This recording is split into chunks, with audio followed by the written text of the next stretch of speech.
I think we're all connected over there. Let's see. Just checking our audio and everything real quick. I'm not.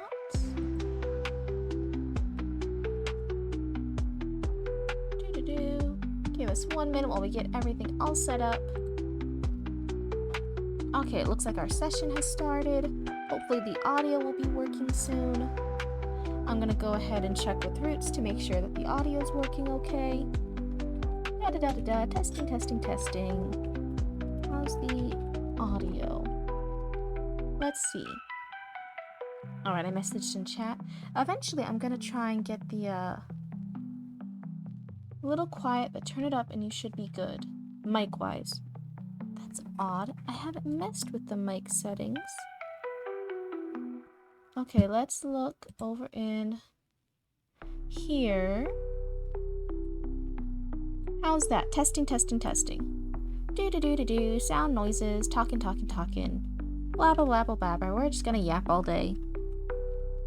Hopefully this will sound a little bit better. Da-da-da-da-da. Let's do a test now. So I'll type to Roots. Oh, I think they send me a thumbs up emoji. I don't have my glasses on, so I really hope that's a thumbs up emoji. We'll see. I'm gonna take it as that. It could be. Let's go ahead over here. So today we're gonna work on actually starting the draft for our little animatic script, our little 2 to 3 minute short animatic script. I'm gonna go over here. Let's fix some audio.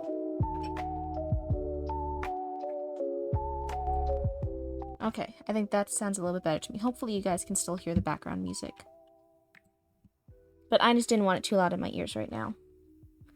So let's go. So yesterday for our NaNoWriMo for our 50,000 words in 1 month challenge, we had this rough draft outline that we were working on, right? We had our plot holes in it, we were brainstorming, we were having our vibes listed here, and we were just writing whatever we wanted to write as it was happening here, trying to figure out what was going to happen in our little short animatic script. So we have all that here. It was about, it was 8 pages. It was over 2,000 words of everything there. It was 2,433 words yesterday. Today, there were a lot of people worried like, oh, I don't want a messy Word document. I don't like everything messy. And I'm like, oh no, you can have it all a messy outline over here and then just ignore it forever if you want. You never have to look at it again. And you can start a nice new clean Word document over here when you're ready. So that's what we're doing over here. This is still a rough draft. No edits are happening until December, where then I'll be showing you guys how to edit, how to do developmental editing, how to do formatting, how to do line edits. We're going to go through all of that in December. But for this month, we're just having good vibes and relaxing. Let's see if I can get the camera to like me a little bit better for the face tracking. Doing a little test here. I think that's a little bit better. I don't know why it wants to be off-center to track my face. That's really funny. So for this, if you know anything about script writing, this already looks wrong. This is not the correct format for everything. I don't even know if the margins are right. There should be things that are bolded. There should be things that are not written out the way they are here. But it's okay because it's a rough draft. This is just for me. No one else will ever have to see this. When it's in December, then we'll actually format everything correctly. But for here, it's just good vibes. It's just here to be whatever I need it to be. So we have our cut in here, and we have little notes about what each shot is going to be. Since this is a script, we actually need to write out shots. So it starts out with an exterior or an outside shot here. That's what this little acronym is here for. And it's going to be meadow by edge of woods. And normally some of these might be bolded if they're an important spot in the story. Here, we're not worried about that, but that's what would normally do. And we also have our lighting. And in a lot of scripts, you actually have to have lighting details if it's important. And we start off, I actually started with establishing a shot. In professional scripts, I made a note of it, you normally don't establish a shot, it gets on people's nerves. They don't want to see you trying to be bossy and establish shots. That's something the director would do. That's something the camera people would do. The animators, they establish all that. As a script writer, you normally don't. But since this is for myself, this is my own project, right? I'm establishing shots that are important to me because this is my own project. But if you're doing this for professionally for someone else, you would already know you don't have these shots here. So our establishing shot, I made a note in our rough draft that I wanted the older sister, one of our characters is the older sister. She's going to end up being evil by the end of this short little animatic. And I want in the beginning that we don't see her face at all. Because if we see her face, if we see her expressions, it's going to ruin all. It's going to spoil everything that she's actually interested in taking this evil contract with a demon in the woods. So the camera's always going to be behind her back. She's always facing away from the camera to fool the audience in the beginning that she's this damsel, right? That she's being rescued, that everything, she's just this normal damsel figure. And at the ending shot, it's all going to be inverse. There'll be a note there of like, oh, now we see her face. Now we see her being like really evil and having dark magic powers. Now that's the twist. So again, these type of things wouldn't be in a normal script. You won't see this in too many like TV show scripts if you ever get to read through those. But here, this is an animatic, and with animation in particular, having details, having notes like that is a huge saver, especially if it's for your own project. If you're drafting your own animation short or music video, something like that, it saves you so much because every single animation, every single drawing, every single rough draft is money in animation. It's a lot of money to pay artists, even for something that you scratch later, right? That you don't end up going through with. So the more details and the more clear signals and strong storytelling, the stronger vision you have in a script for an animation, the better you're going to be, right? It's going to save you so much money. Because every single, hopefully that doesn't mess with the mic too much. Hold on a sec.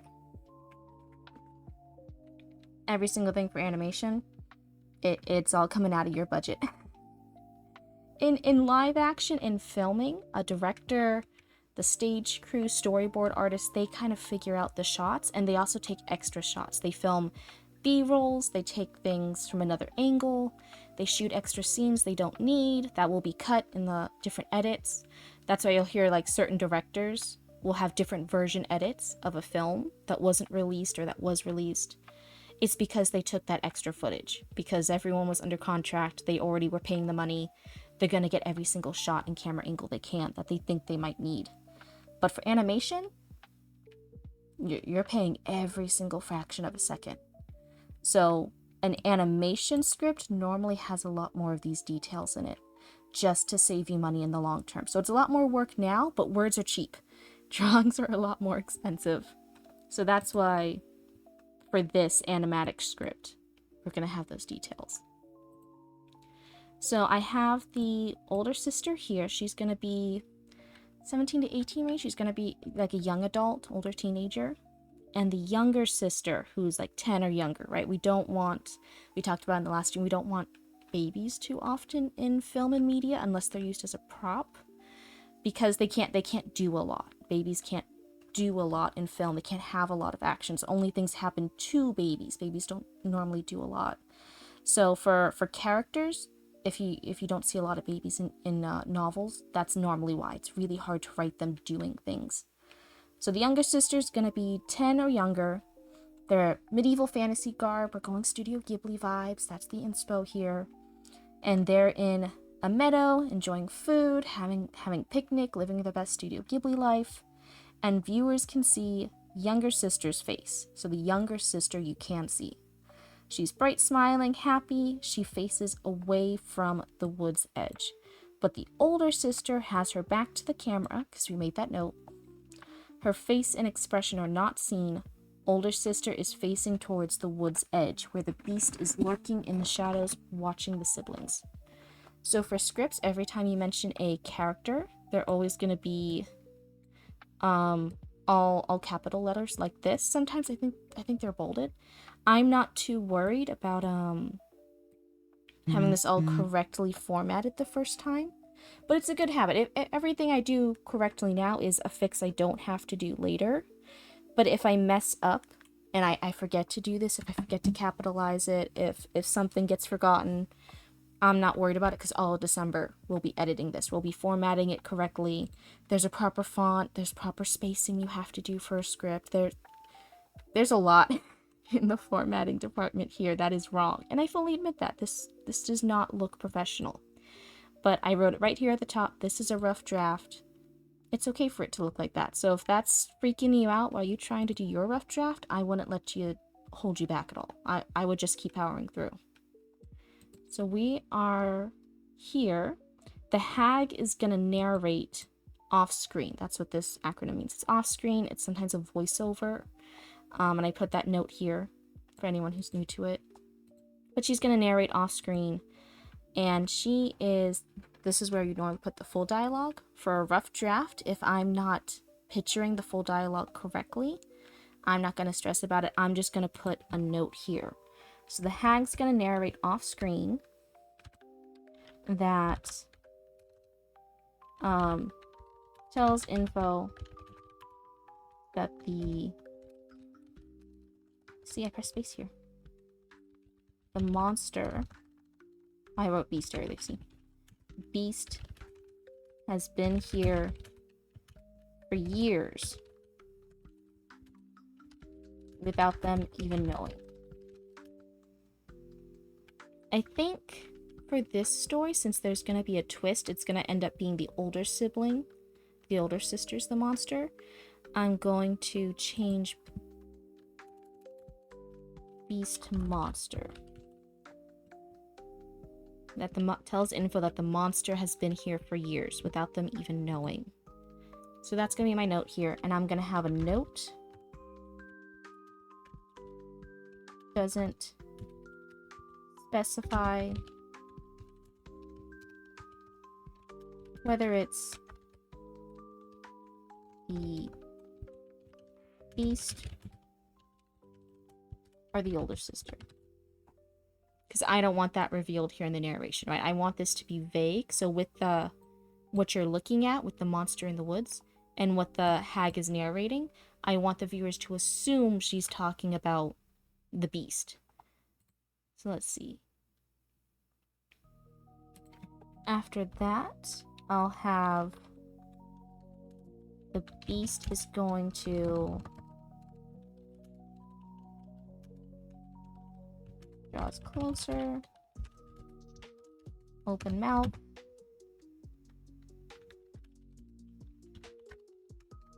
to the siblings.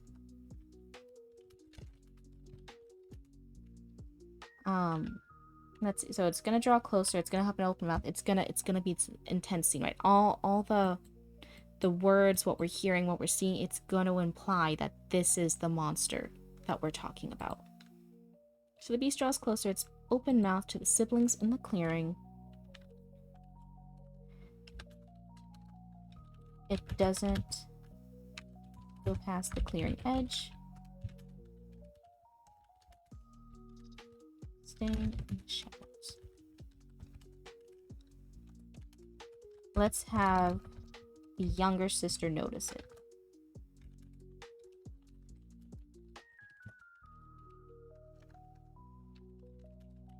Over her shoulder.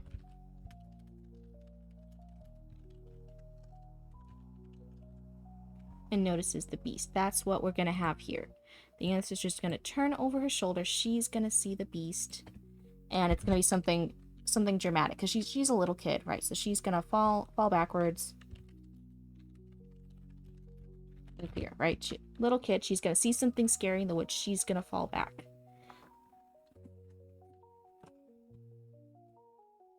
I'm going to have the older sister isn't the focus of the shot. It is in view. And let's say doesn't react. All right, so she's still there, but the focus is going to be on the younger sister. That's where the camera angle is going to look at. Sure. So we have our hag narrating. I'm going to have maybe the scene change here.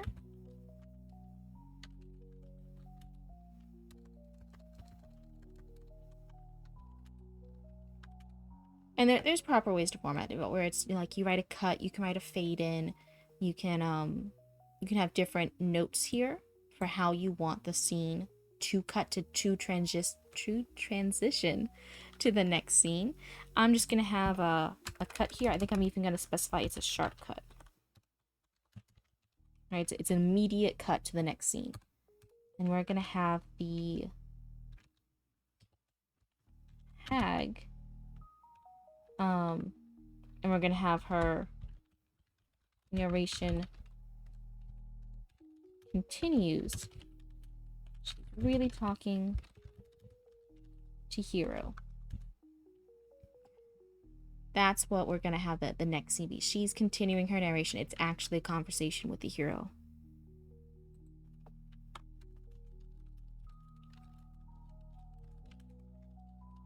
While they walk through the village.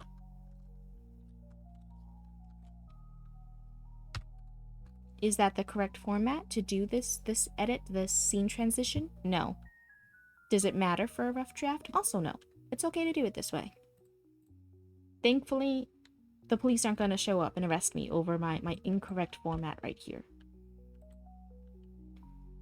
So the hero, now that we've introduced a new character, we have to give a brief description of him here. So the hero is going to be... He's a young man. And I want him to look generic looking, right? This is just a generic insert whatever name hero here.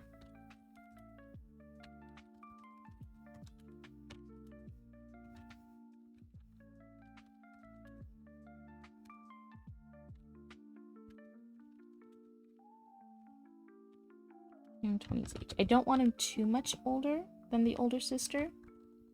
So I'll have him young 20s age.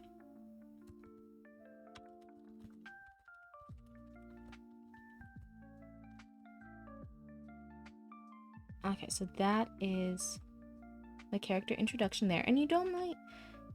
In novels, you have a lot of character description, right? You're going to include your character's thoughts, what they look like, how tall they are, how they're interacting with other characters, and what those characters look like.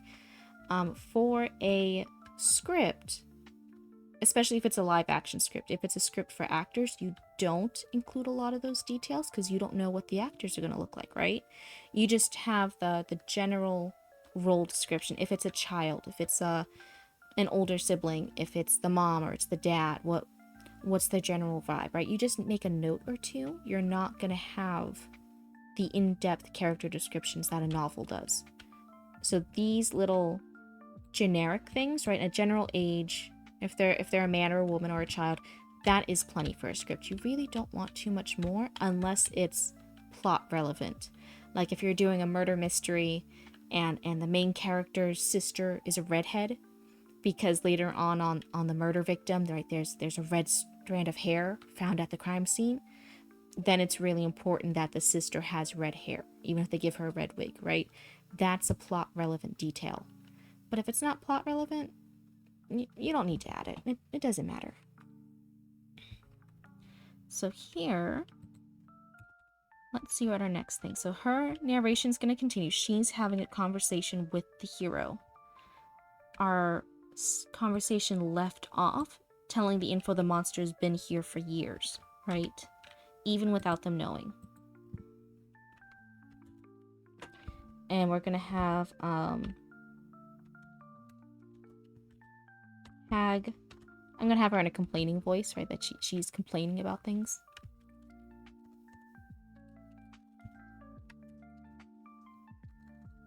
Maybe not. I don't know. I'm not sold on any particular voice for her yet. So let's hag. And she is going to Tells hero. Oh, I guess I didn't capitalize hag. Whoopsie.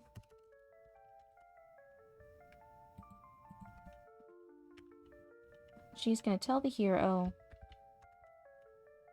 that the monster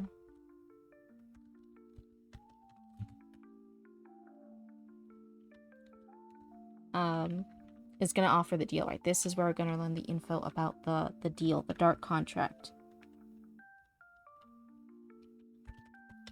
Give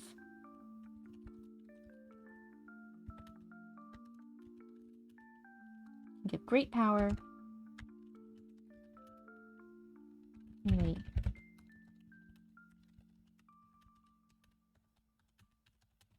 But the cost or sacrifice is too great for anyone good to ever take the deal.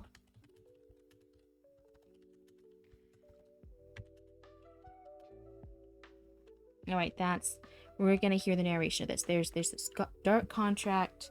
The monster can give you power, but it's at a great personal sacrifice, something that no one normally would ever want to do, because otherwise everyone would slip the monster like $5 for dark magic powers, right? That's easy. If it's something scary, if it's something horrible, not everyone's gonna be showing up to get this dark power. So the hero and the hag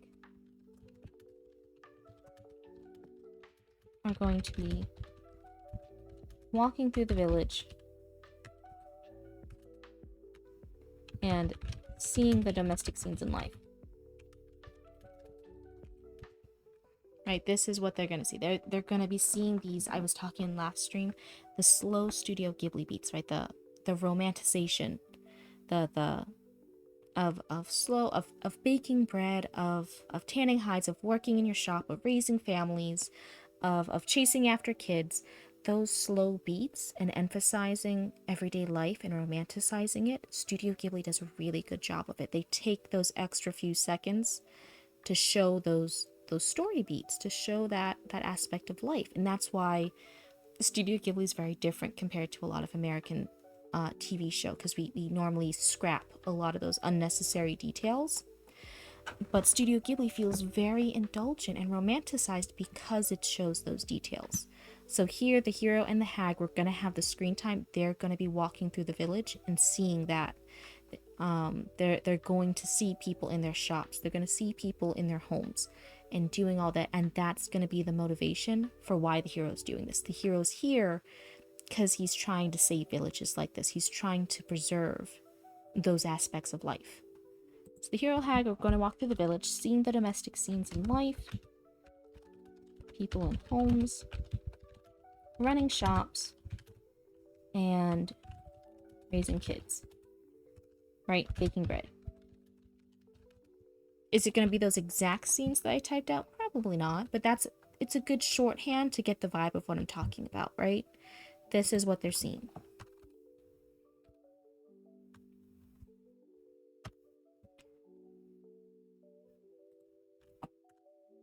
Here we go. I don't know why that was indented right there. That was silly.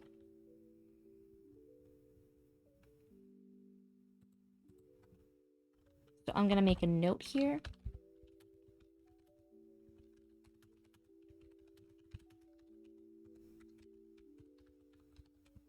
This scene should be slow and indulgent. The hag is going to continue narrating.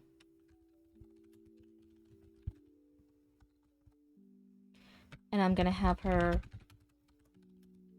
asking the hero, or talking with the hero.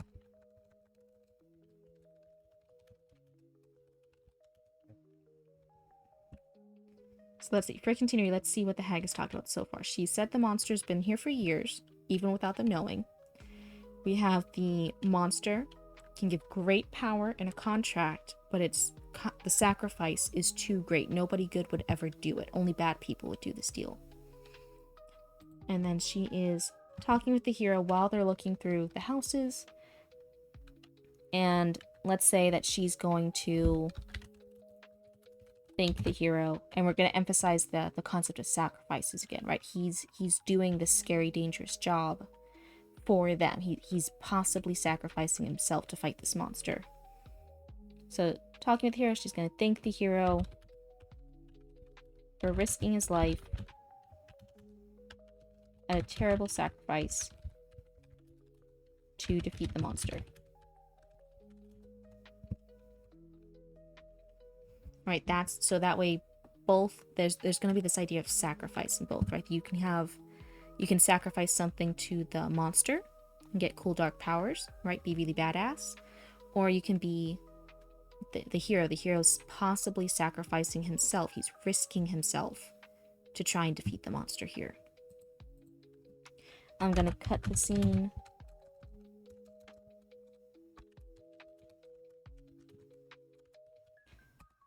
And then I might make a note here. You might want to cut the scene while the hag is thanking him for risking his life. So I'm going to maybe make a note right here. I'm not going to go back and change what I have, because that's editing. We're not here for editing. I'm just going to make the note here. And I'll note when I do my final draft, right? My cleaned up, polished draft. I'll make the note here to make this a little bit tidier, to make this clear. So there's going to be a sharp scene cut while she's talking and thanking the hero. Back to the meadow.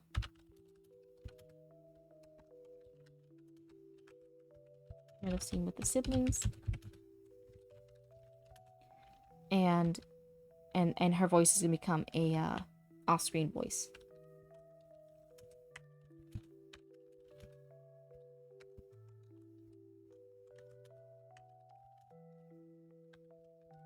Thanking hero.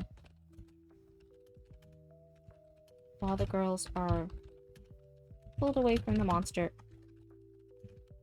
From the beast. There we go.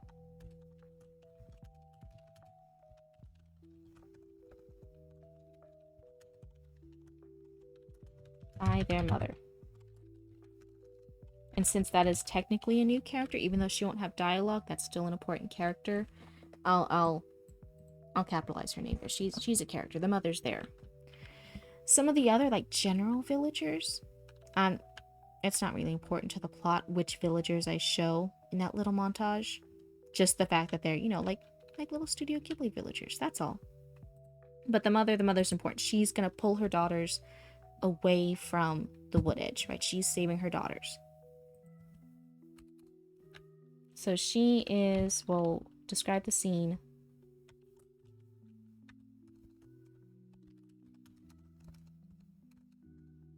The camera still doesn't view the daughter's face. The older sister's face.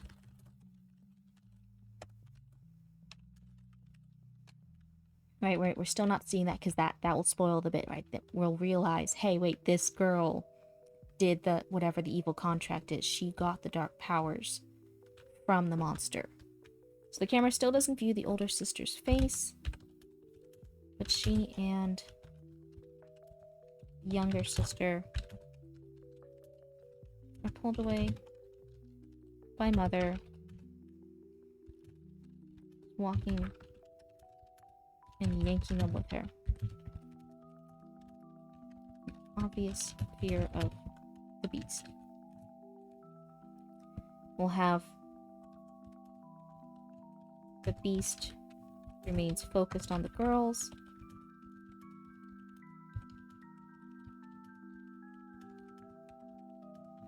But doesn't leave the wood edge.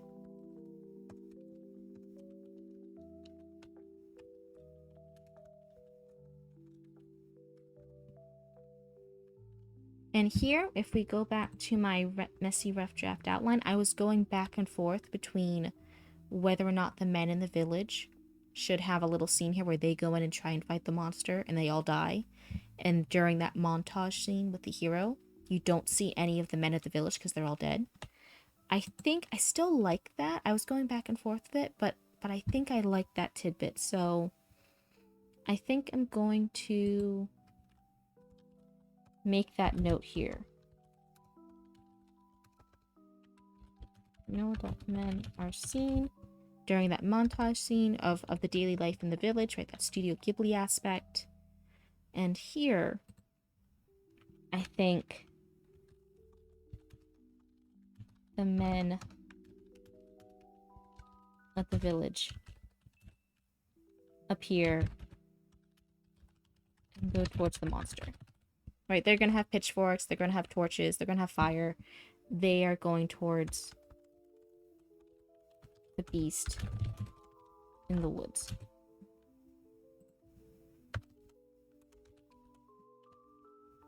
I put men in all caps. I hate that. Men of the village appear and go towards the beast in the woods, carrying weapons and fire. Right. And go past the older sister,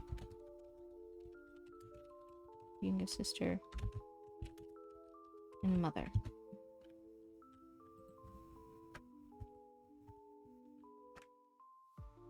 Alright, so that's going to be the shot there. The men are going to go towards this.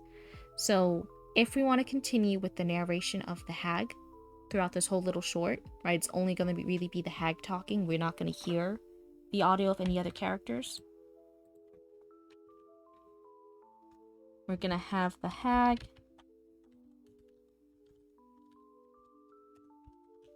off-screen voice.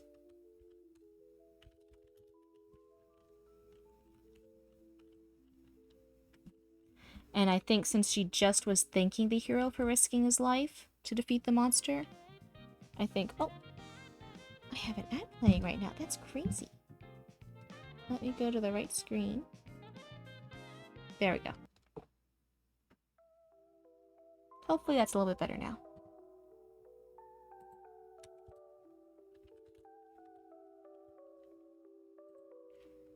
Let's see here. So her voiceover is going to continue.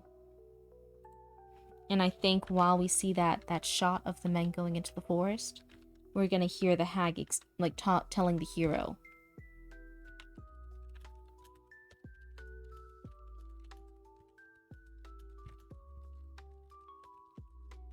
Tempted.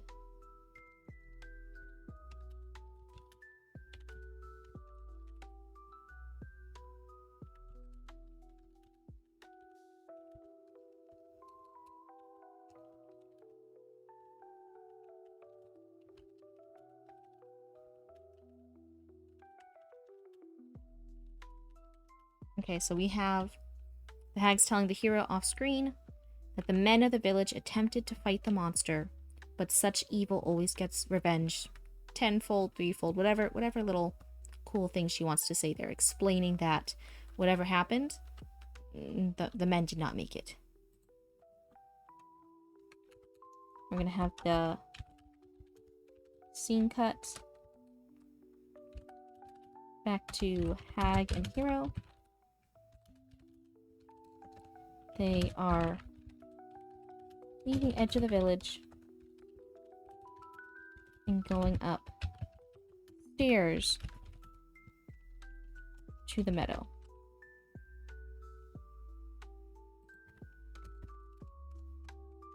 I guess since the village is a place, I can capitalize that too.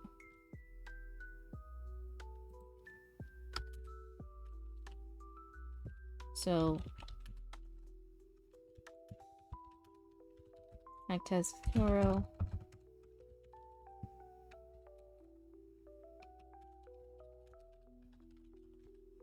You noticed, right?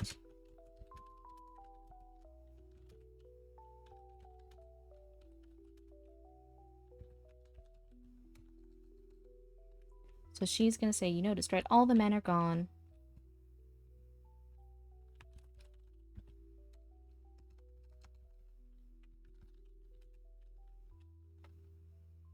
Or fools. The monster got them.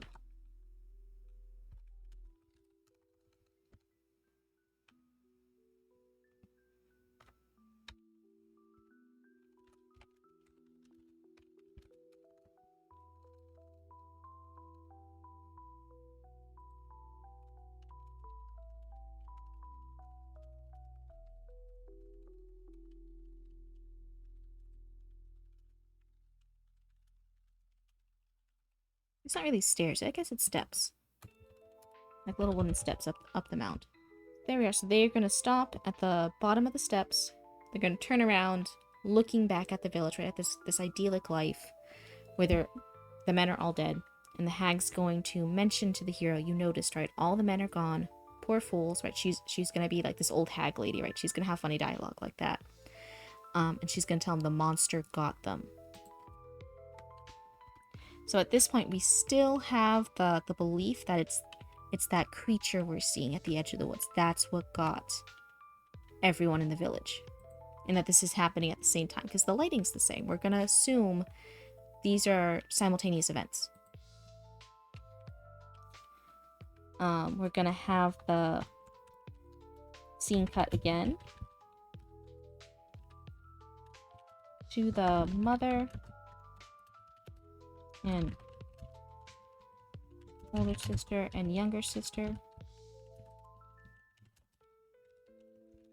fleeing down the steps towards the village.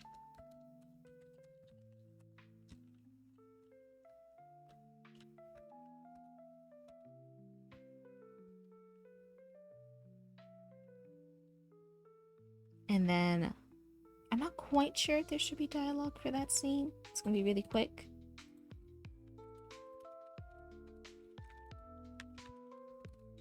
And we'll have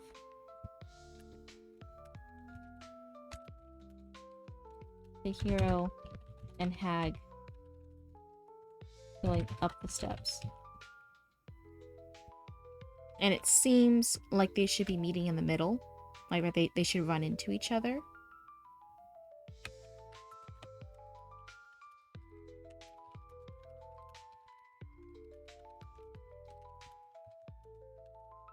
But instead, the scene is going to end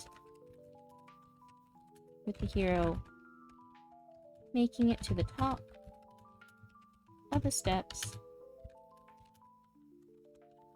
into the meadow,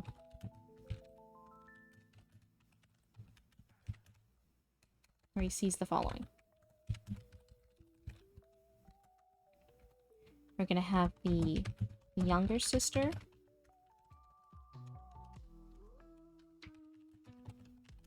is dead and sacrificed in the middle.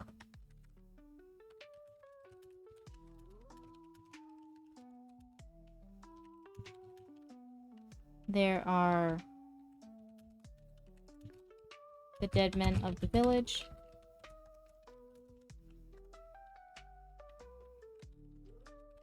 Around the edge of the meadow.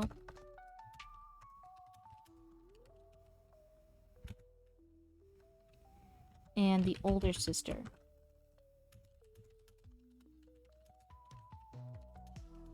is in the forest edge.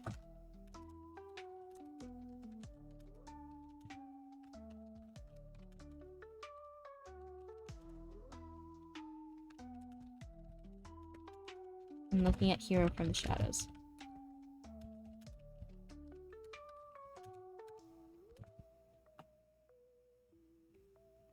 I'm gonna have as our final shot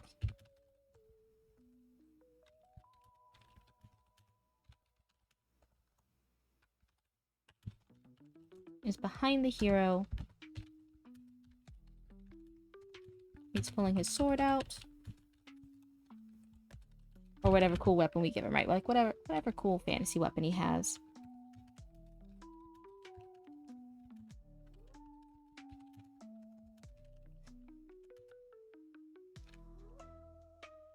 And taking a stance.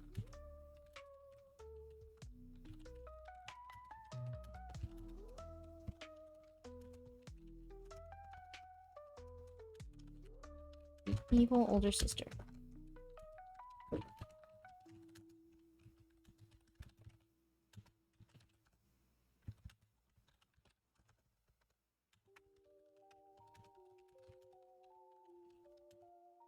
Right, that's gonna be our final scene.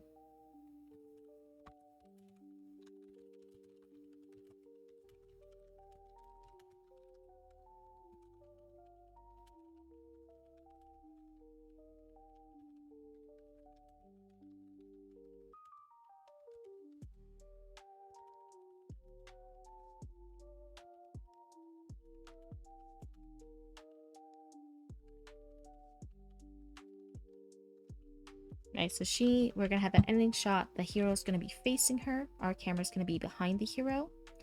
He's gonna be grabbing his weapon, whatever it is, and he's gonna be bracing to attack her. And we can see her over his shoulder in the forest edge. She's all evil. She's all badass. We finally see her face. She looks crazed. She looks like manic. She has blood everywhere, and she's gonna be preparing to fight the hero. And that's where the scene ends. Scene, sharp cut, and we'll have end. So that is going to be the ending shot for that short little script. Is this properly formatted for that? Absolutely not. But that's okay. This is the rough draft. It's okay to have everything not be properly formatted. When we have this finished now in December, we can go back in, look at the format requirements, look at whatever edits need to be added, fine-tune the dialogue, and we'll edit it and make it good and presentable. But for now, this is actually done. We finished a little script altogether. This is pretty nice. This is for a short animatic.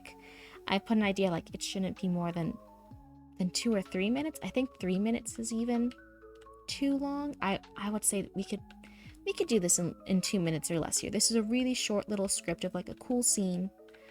Hello, chatter. How you doing? I remember you from last night. How you doing tonight? Hopefully the audio's okay. I hope you can hear me okay. Otherwise, I've been having terrible audio this whole time. That would be really funny. But yeah, what you just missed out on, we were just finishing the rough draft of our script. I haven't wrote anything today because I've been busy. Hey, it's all good. Lord knows every day we're all busy. We got stuff to do. I was busy earlier. We were actually harvesting potatoes earlier that we planted. My family planted potatoes. I wasn't too busy doing it. Mama and Papa Cryptid did most of the harvest, but I was there for support, emotional support.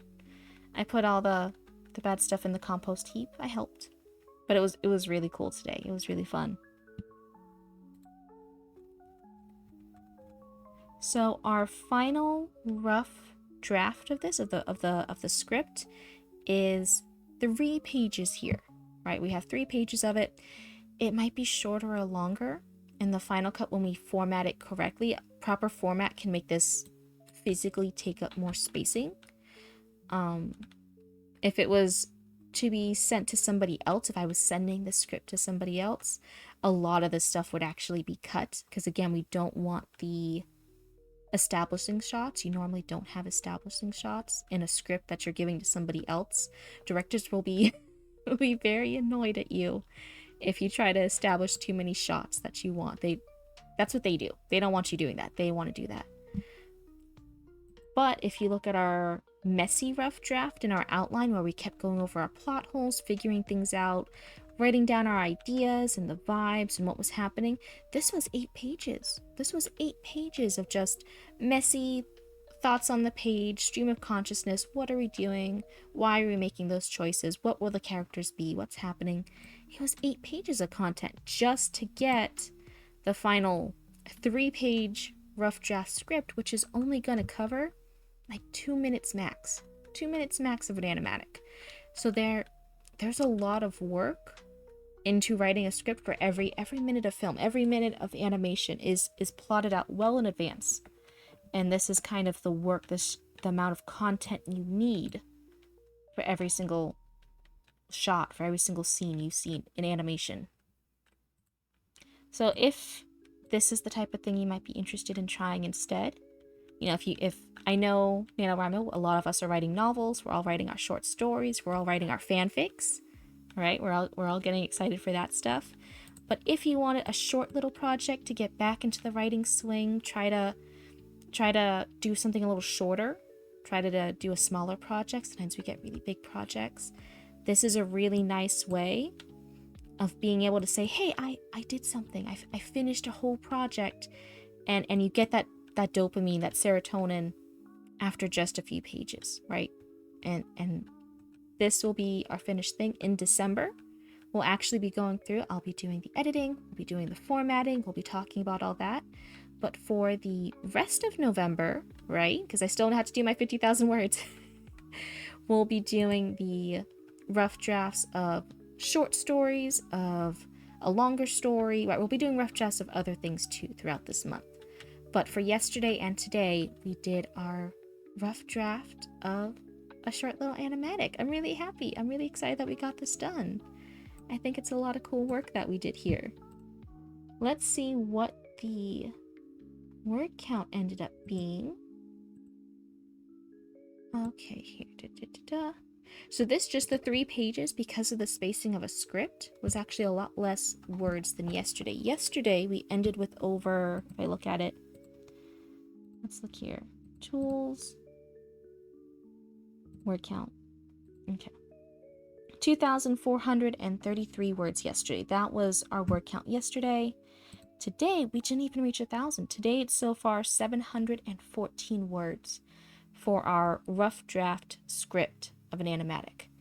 So I think today I want at least 1,500, 1,600 to keep us on track for 50,000 words in 1 month. So I think tonight we can actually start a new project. I think that's going to be really fun here. Let's go ahead and open up a new Google document. Blank document, right? Straight from scratch, from the beginning.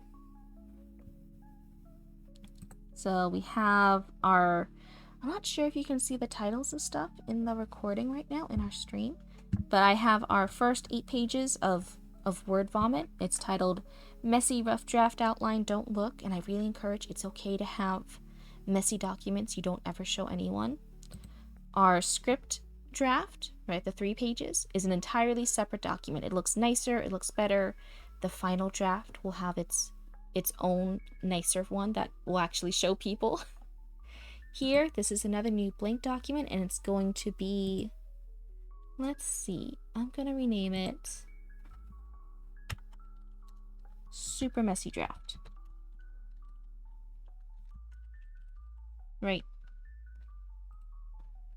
That way we're just going to get all our ideas out here. All right, from the beginning.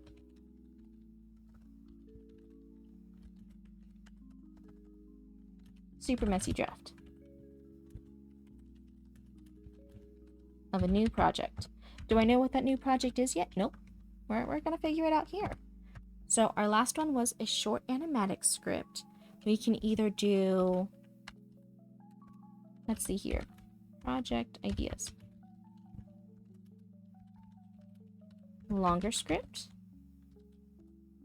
short story. We can plot out a webcomic, right? That's a little bit different from a normal script. We can do a webcomic.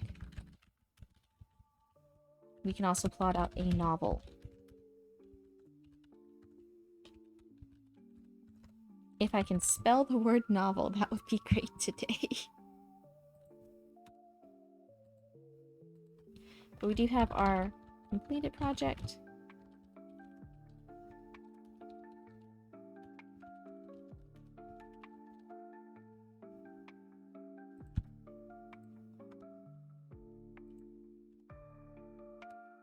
So that's really good. So we have one project done for our 30-day challenge. We have longer script, short story, webcomic idea, and a novel. I don't think there were any other ideas I wanted to cover for this month. I think those were the main ideas. I'm gonna bold some things here just because I have the power to. I'm gonna be mad with power. I think for this, let's see. We talked the other day about how certain ideas lend themselves better to certain formats, right? Certain genres. So we talked about the difference with a short script. If it was going to be a television series, we would have to change the main character because our current main character didn't have enough content to fill out full 12 episodes. But the hero might have, and he would have had different villains if we went on, and that would have been what the series was. But if it was just a short 30-minute episode, we would keep our main character the villain. So certain ideas lend themselves to different storytelling mediums better than others. So I think let's see, what would be a longer script idea for television? So let's see, for a TV show, we could do a longer format of the evil witch sister. Right, we could spread that out with the hero being the main character. Our short story idea, if you wanted to switch focus over here, we could have something else. We could do a short story idea of, let's say, I think 3 to 5 pages, right? It will just be a short story. They don't need the amount of content of a longer thing.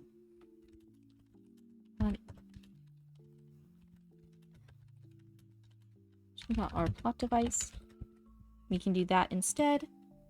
And then if you want to plot out a webcomic idea, webcomics are very different because like TV shows, like scripts, they're very visual.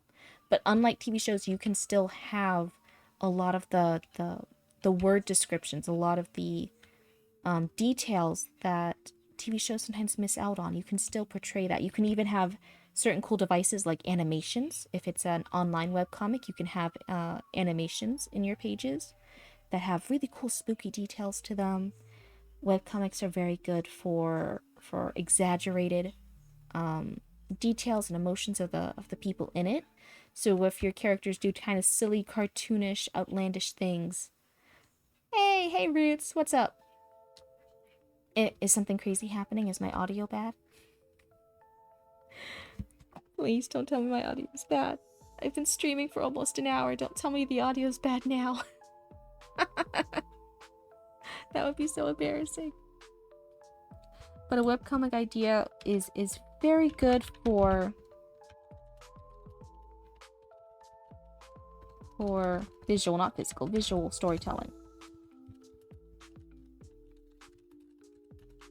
Like TV scripts are.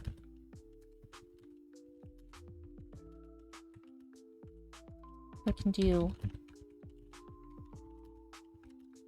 an interesting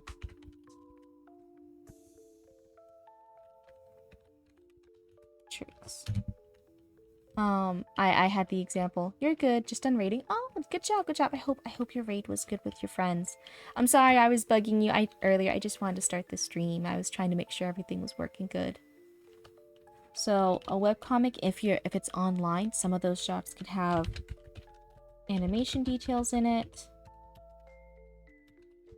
More interactive. I've seen things where they have clickable images, clickable details I'll put instead. Like that, you can have some fun things with it.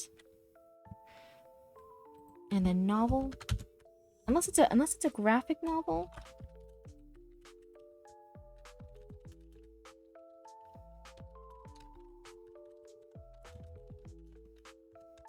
Entirely word driven. It needs the extra, let's say, character arcs and world building. That's what we were mentioning before, like our short animatic, even though there is storytelling, there's a world there. In less than 2 minutes, it's hard to show that world building. So you're mostly just going to have details that if you get the chance to make it longer, to make it 12 episodes, you're just going to make sure nothing contradicts the world building. Even if you can't show it to the audience, you're not going to contradict or destroy their immersion into the world. That's mainly when you have a short form like that. A longer form with a novel or a long TV series, now you can get world building and you can show it to the audience, right? You can dive into it. You can show what the currency is. You can show what different jobs and professions are. You can have multiple characters doing different things and engaging and having character growth because you have the screen time or the novel time to do that. Short animatic or a short story, both of those shorter formats, you can't. It's going to be a lot about condensing it and putting as much impact as you can in a short amount of time as possible. Oh, hey, my model's glitching out. Oopsie. My model just broke her neck for a second. That was crazy. So I think maybe as we go throughout the month, maybe we'll do bigger and bigger projects. So we finished our short animatic. I think maybe a short story. I think a short story would be a good idea. So let's go ahead and maybe plot out, if we choose the short story. All right, let's say if we do that, our short story could be about, let's have some spaghetti.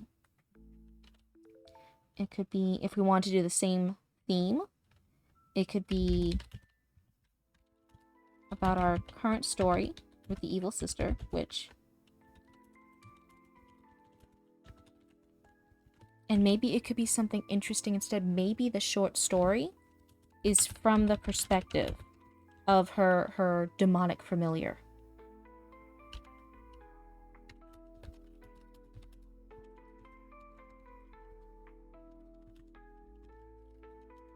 Outside the village. Growing in power as she ages.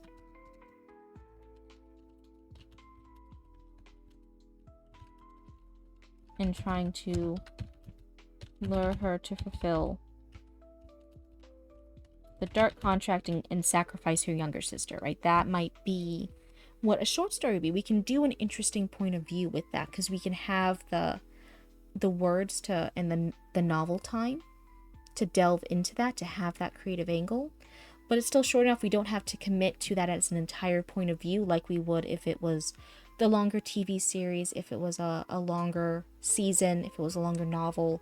But we can do something creative and not commit to it. That's what a short story is really good for. So if you ever had like, oh, it would be really cool to do this, but I don't know how to commit to that. I don't know if that's worth an entire story. A short story is really good to explore a theme or explore a point of view if it was something you wanted to try your hand at but not commit to. That's what it's really good for. And sacrifice her younger sister. So let's see. If we did that, let's go along. So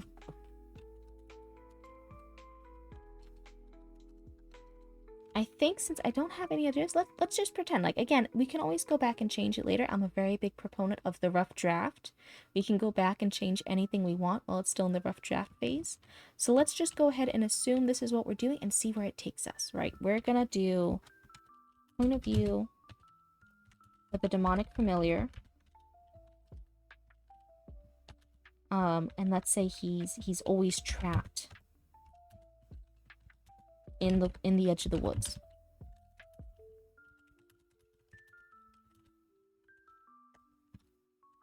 By the village. That's where he's gonna be. He's always gonna be watching over that future witch, right? This woman who's gonna grow up and be the witch of the woods. That's gonna be her domain. This is where she's destined to be.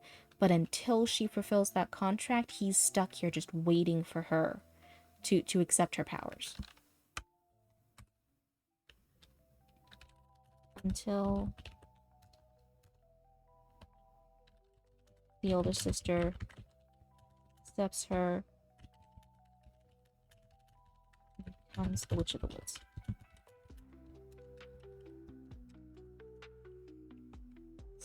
So the short story might have the passage of time of her being like a baby, and he's like very like powerless. He's just a little shadow, and as she keeps growing older, he keeps growing in strength and trying to lure her. Theme is the passage of time, being a baby,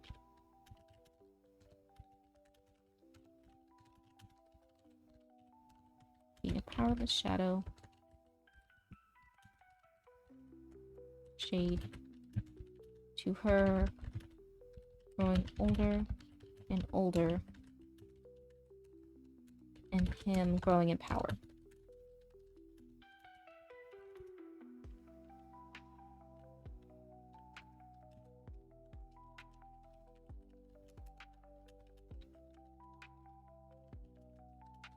Her sacrifice deal in her dreams. Unconscious mind.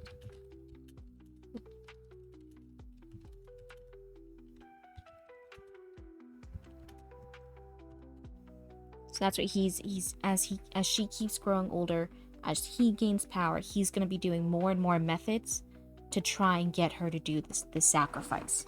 So at first it might just be her dreams. Later he might be whispering from the shadows into her unconscious mind. He might be trying to lure her into the woods in order to like communicate with her better, like, hey, I had this fun time. Hello. That was the wrong one. Oh no. Okay, you meant to do the Pikachu one. Nice. It's all good. Lord knows I've done more embarrassing stuff on stream. It's all good. I don't want to talk about what happened the other day with I guess before my writing stream. I streamed earlier in the day a game. I was just doing a short little game demo, and then I was gonna stop that stream, have dinner, hang out, and come back and do the writing stream. I came back from it, and I realized after the game I left the stream running for like 3 hours of just nothing. It was just running and picking up all the audio of my cats in the living room. It was horrible. I've already deleted that stream. You can't see it now, okay? You can't see my mistakes. We're not going to talk about it. It's not going to leave this chat. Right? You're all going to keep the secret, right? No one's going to talk about how unprofessional I am. But yeah, so it's all good if we make mistakes here. This is a rough draft session, so there's going to be a lot of mistakes. There's going to be plot holes. There's going to be going back and entirely changing our mind and starting over from scratch with a script. It's all good. That's what this is for. But right now we're working since we...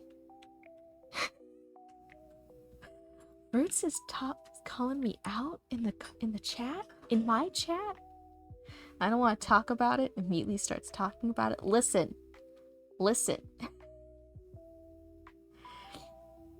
I know where you are right now.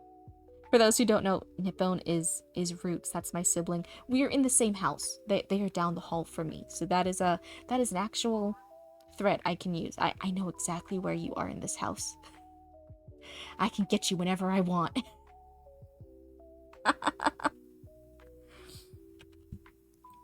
But yeah, so here we finished our short animatic script today.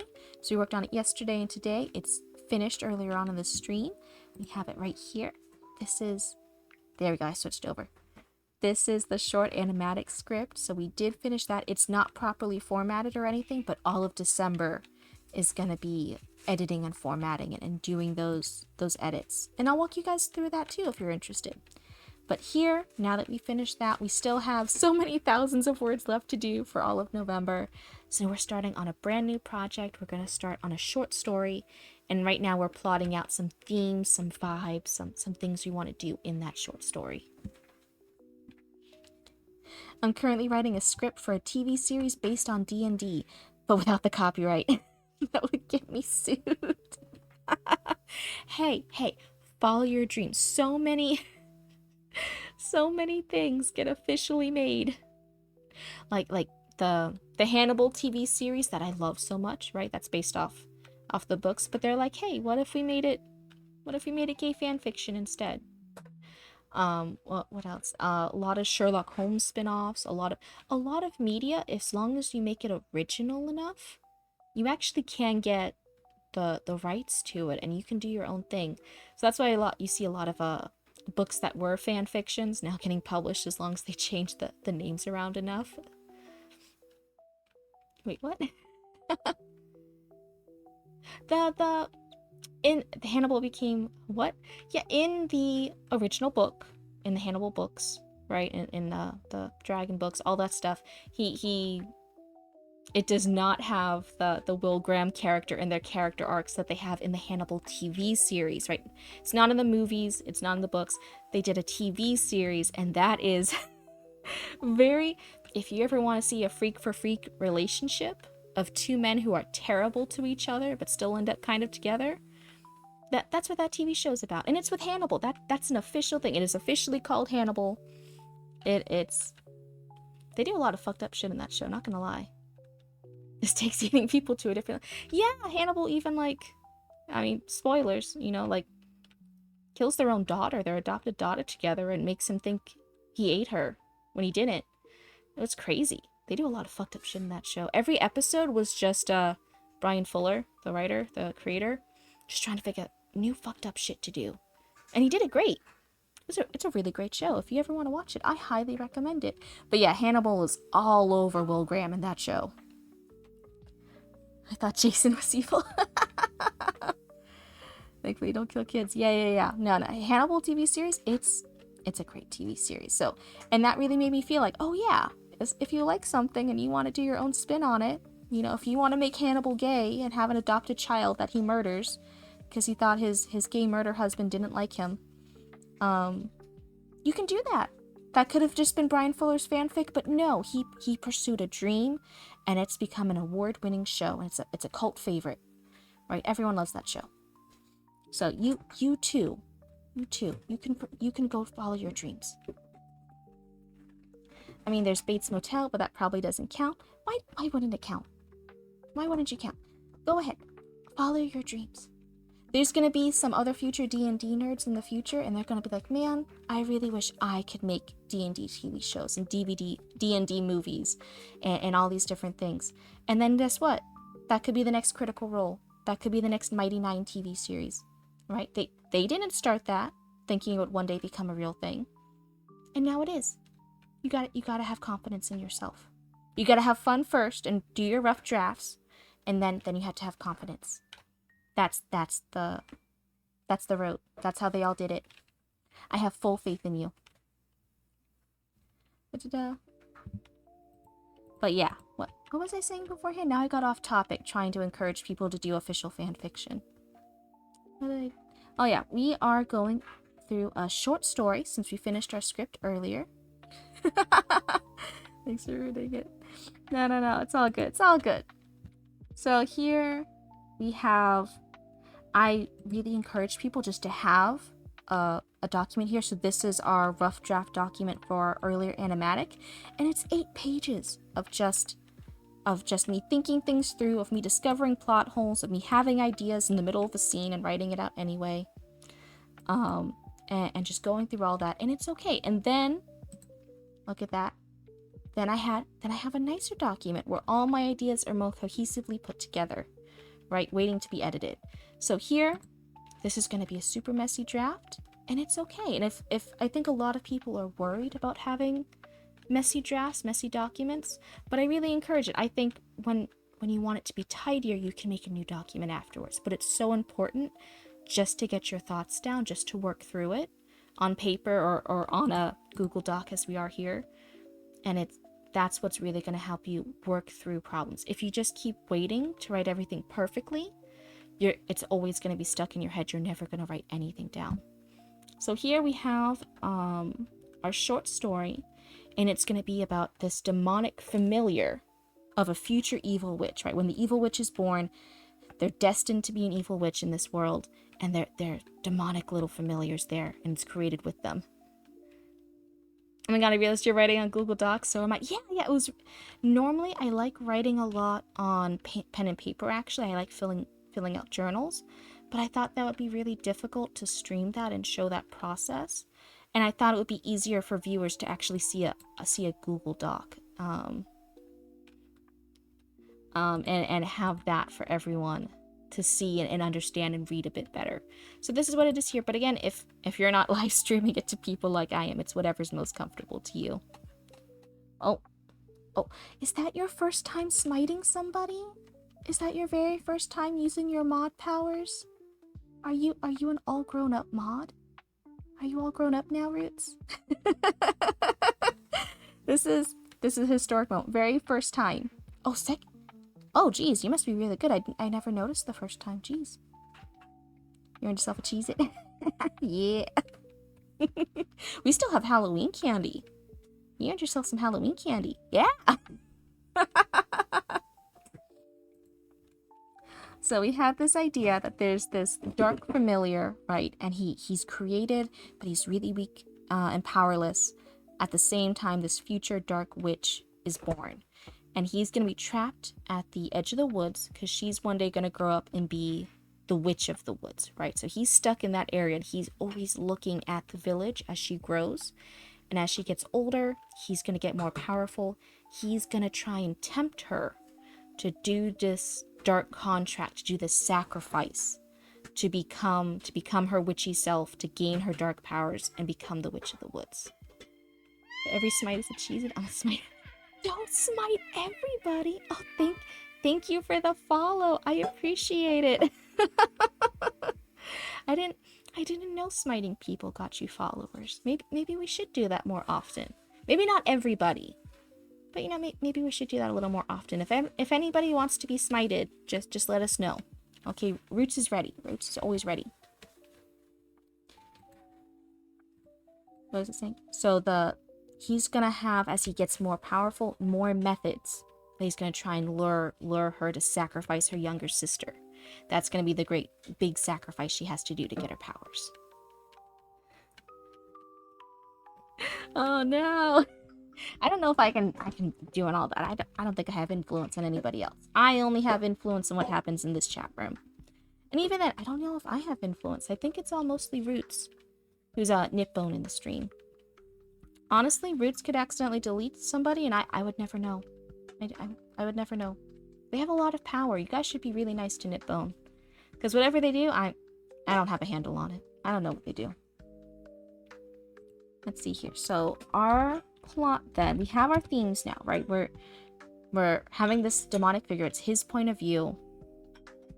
Oh, do you have your chill music going? I do. Is it too quiet? Can nobody hear it? I have my little lo-fi beats. It's supposed to be spooky music. Let's see. Is it too quiet?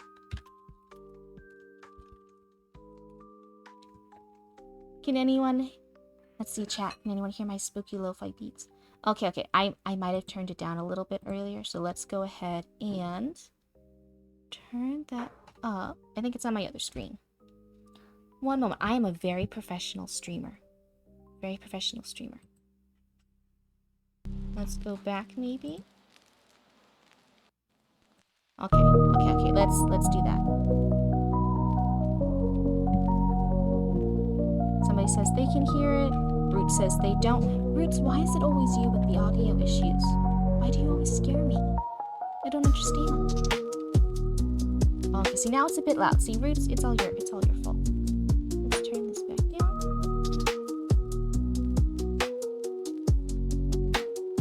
And back down. There we go. How's that? What's the vibes? Let me know. You guys are all gonna type in what you think, and I'll fix it. It's okay now? Okay, good. Now we can focus on the actual writing. Okay, is everyone good now? Good. So our plot is going to follow the point of view of the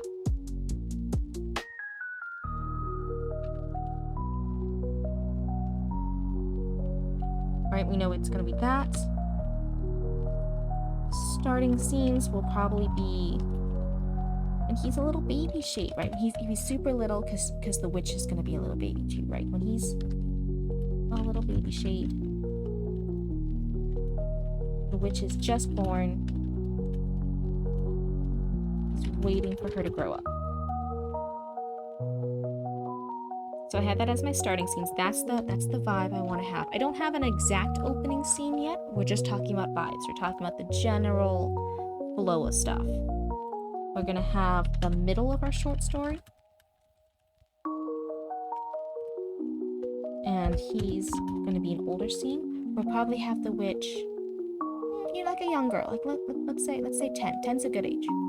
10's a good age. They can do stuff, they can have sass, they can interact with their world, but they're not doing anything crazy yet. They're not like babies. Babies are really hard to write in novels because babies don't do much. They have a lot of things happening to them. Babies are almost, they're more props in a story, so it's really hard to get babies to do anything. So I think when she's a baby, it's going to be a very short blip.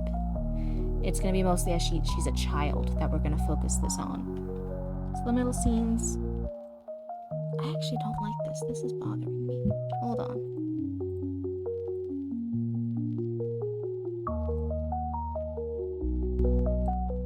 There. I turned it down a little bit more. Hopefully that's okay.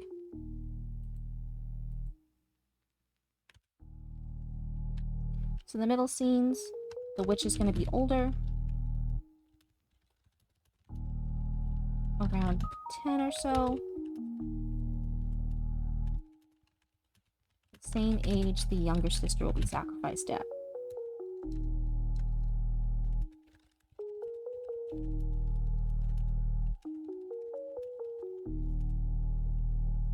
And now at this point, let's say, since she's older, since she's 10, he has some more power, because he's going to be growing in power as she gets older.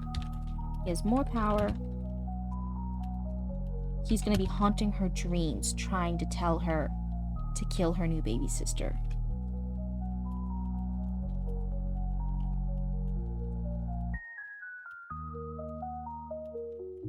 During her sleep.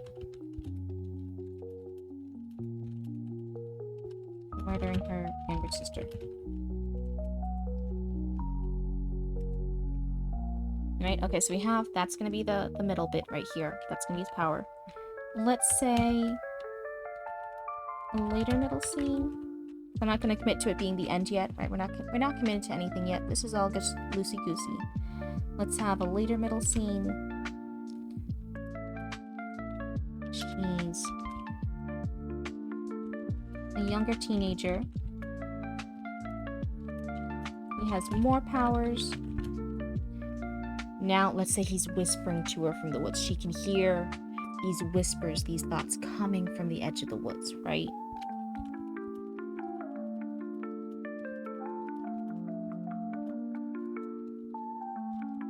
Trying to lure her in.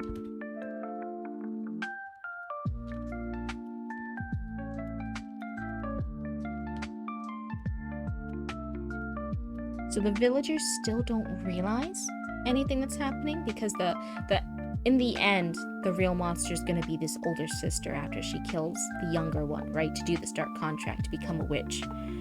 But right now, the villagers don't know there's this beast in the woods, this dark familiar, because he's not quite powerful enough. He's starting to have a form, but he's only really interacting with her. She can hear his voice. She's hearing these dark thoughts. We're going to say that there's always an influence. Like her mother or her other siblings. Always an influence that lures her away or distracts her.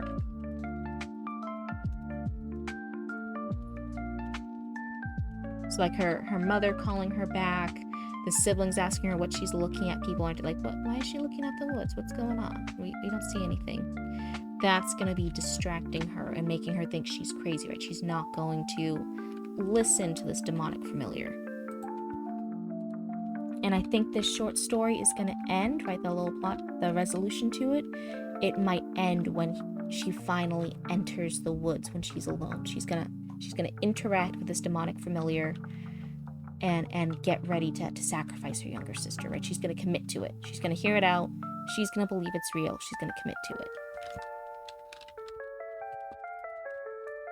I have a late scene. She finally tries to enter the woods alone and meet with the demonic familiar. Hear out the deal. Commits to murdering her younger sister. Get her dark power. And we'll have it. Let's see here. fight scene. She's finally gonna do all that. And look at that, we're already on our second page of this new document. That's so exciting. First achievement, yay! What is our word count for this so far? Words 380. So our script rough draft here, we ended it at 714 words. This, I'm going to display word count while typing. We have 380, so 7, 8, 9, 10. We're just past 1,000. We're a little bit past the 1,000 mark today. I want to get into the 1,600 words today for our plotting for our new devices. Our first day, we ended with 2,433. So I think just having a solid 1,600 is going to keep us on track for our word goals, for our word count. So we'll keep going about. We want another like 600 words, right? That's how long our brain's going to function. So in the last scene, she finally enters the woods alone. She's going to meet with her demonic familiar. If I had the camera focused on me for my model. And she's going to commit to murdering and sacrificing her younger sister for this dark goal, right? That's what she wants. In a sacrifice. I think, let's see, if the point of view is from the demonic familiar, so we'll put out what are some early plot holes that we can sense, right? What do we have to work through before we start our rough draft? So, plot holes.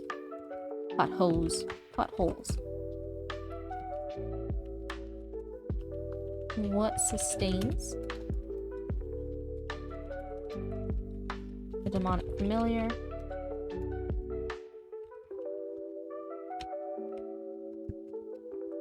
Like, how is he getting his energy? How is he living through all these years? Is he alive? Is he not? What's the deal with these familiars, right? We kind of have to explain that in a short story if we want to do it this way. I think what's another plot hole we could do? We could do, are there other evil witches? Are they all destined in this world to be evil witches? Do they all have demonic familiars? What's the world building with these witches and their familiars here? So are there other witches in this world? Are they all evil? And do they all have familiars?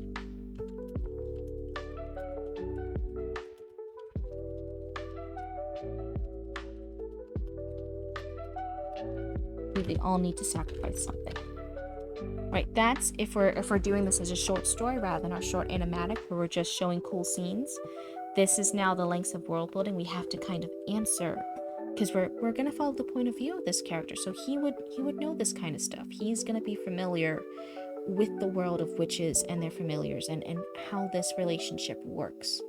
So these are things we'll have to think about. What are some other plot holes we're thinking of here? At what point, when do the villagers notice that something is wrong? What do they do about it? Now, in our short animatic script covering this, we have the villagers don't really notice the beast. They don't notice the familiar. When they're telling a hero who's come to save them about it, they're talking about the older sister, this evil witch, because she started killing the people in the village. She sacrificed her younger sister. She started killing the men in the village. There's almost no men left. So I think for that plot hole, we're going to have the note here that the villagers maybe never noticed the familiar.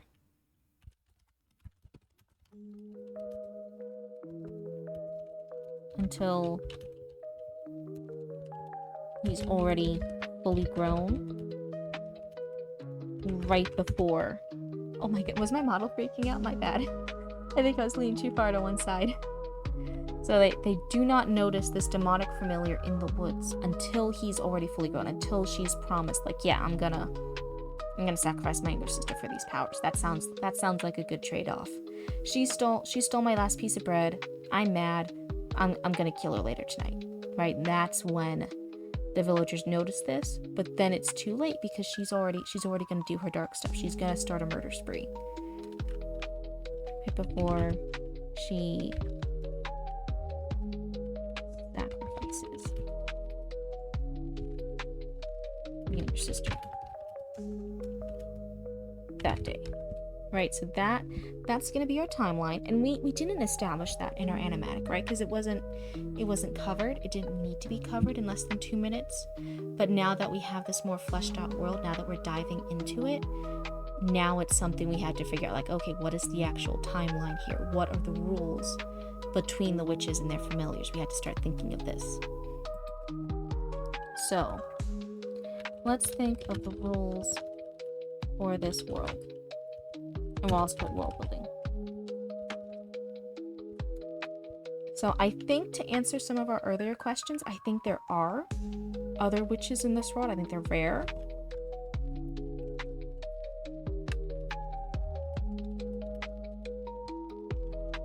They're rare, but I think for vibes, for the theme, to support that animatic script we just finished, I think the idea is that not all of them, but maybe a lot of them are evil, that they have this destiny. They're born with this destiny to be these archetypes, right? So she's going to be born to be the evil witch of the woods, but there might be another witch who's born to be like a healing magic user and heal everybody, right?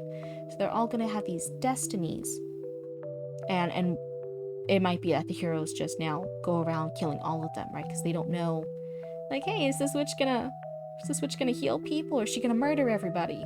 You know, we don't know. So they just gotta give the axe to all of them. They gotta just overall don't trust any of them. Get rid of all of them, right? Where they have certain destinies.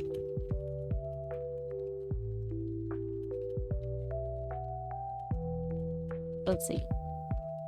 Evil witch of the woods archetype. And then we'll also like some other examples. It's not going to appear in this short story probably, but for our world building, for our knowledge, it's good to know these details.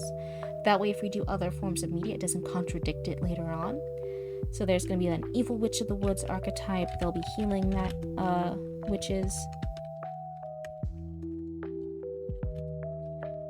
There might be people who cast curses, right? Like the general thing of like Maleficent cursing a princess. There's going to be these witches who cast curses on people. They're scary, right? Nobody in a royal family wants to be cursed by a witch, right? That ruins all their plans.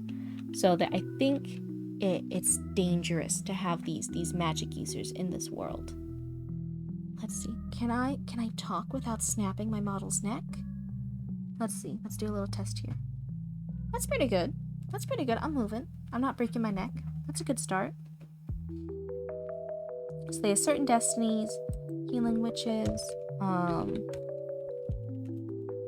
first bringers, etc. General witchy vibes. Don't focus on the others. Just this particular witch.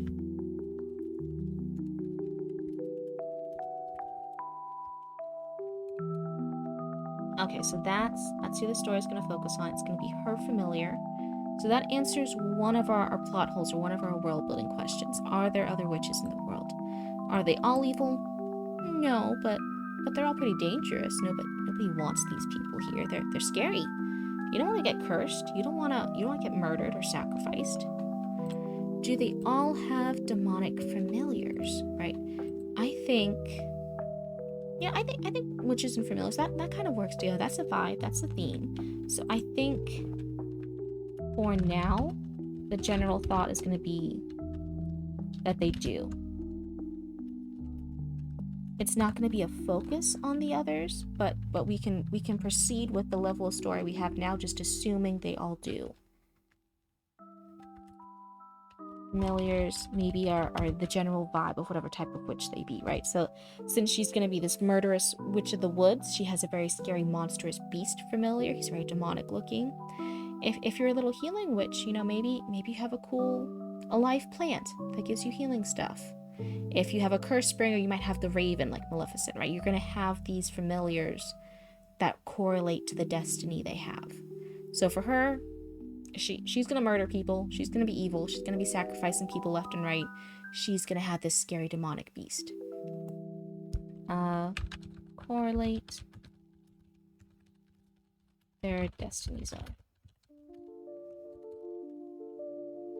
Okay. One of the villagers noticed something that was... one of our earlier plot holes was, do they need to sacrifice something? Does every witch need to sacrifice something to become and fulfill their destiny?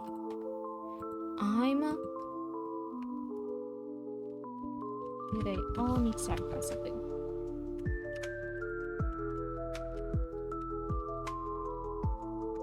I'm gonna say yeah. I think that would be a cool thing, that like even the good ones, even no matter who you are, there's this terrible sacrifice you have to make. I think that could be interesting if we work in this world again, even if we're working with other witches, other characters.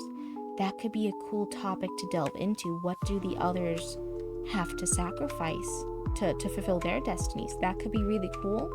So for now, I think we're gonna go with that theme. If it ends up not serving us later, we can always get rid of it.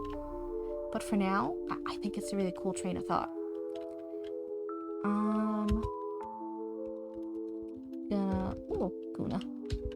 Gonna go with yes.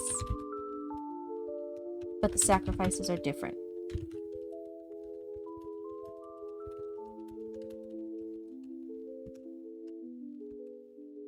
Okay. So that answers a lot of our initial plot holes and questions about this world, about how this works out. So we have our general scenes and themes we want to do. We have our plot holes covered. I think we don't really discover anything else until we start writing our rough draft. So if we're all buckled in, I'm going to take a sip of my drink real quick, and I think we're just going to start writing all our ugly rough draft words on the page.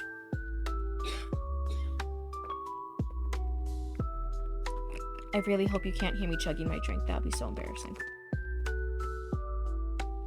Hopefully the mic isn't that good. But, okay. Let's go here.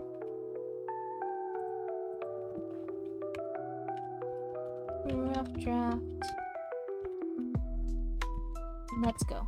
And again, if you're writing from your own personal draft or Google Doc, you can write notes like this to yourself. It doesn't matter. If you want to write cute little notes to yourself, like, oh man, I really like writing this scene, or oh man, I don't want to write this scene. Ugh, I hate her dialogue. I wish this character was gone. You can write notes to yourself. It's your rough draft. Whatever makes the writing process better, it's okay. So I like writing notes to myself here. I'm going to say writing draft, let's go. We're going to hype ourselves up. I'm going to say starting scene for now is going to be the demonic familiar waking up into existence.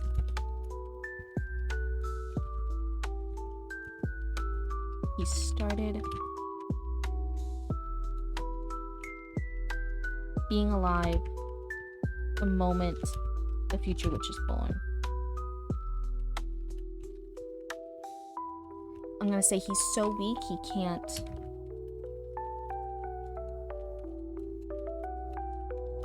speak. He can barely do much of anything.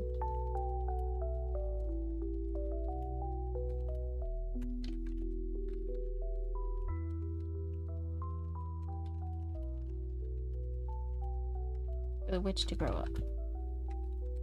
So he exists, but he can't do a lot. Yeah, he's kind of stuck. He's stuck in the woods. He knows his purpose. He knows things, but he's powerless, and he's going to be dwelling in that powerlessness and that inability to do anything, and he's just stuck waiting. He's going to be waiting. He senses the witch. He knows she's in this village. He knows what she's supposed to be, and he has to wait for years, and he knows he has to wait for years. And I think it's going to be that psychological moment of existing and not being able to do anything with your existence. That's where he's going to start out with. That's what he's going to be talking about, of suddenly being alive and kind of not being alive at all. He's just going to be like a shade. He's just going to be the shadow. He's alive. It's just a shadow.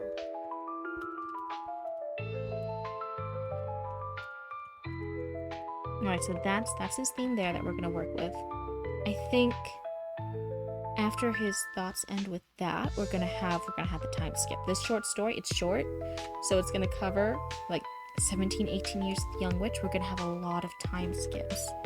So we're gonna write, yeah, comfortable with time skips. First one's already here.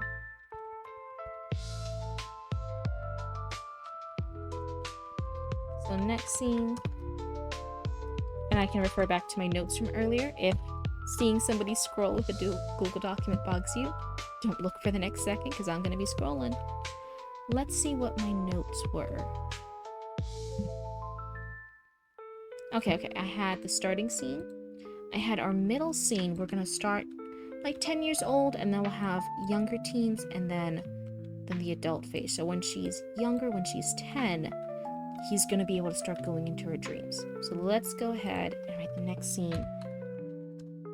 And I think we'll start out with that. Rather than her being awake, I think we'll start that scene with her dreams. He's actively in her dreams, trying to show her her destiny, trying to show her the sacrifice she has to do. So next scene.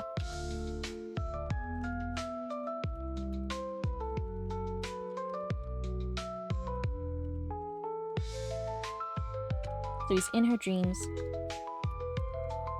So some would call it nightmare, right? Like he's showing her the sacrifice.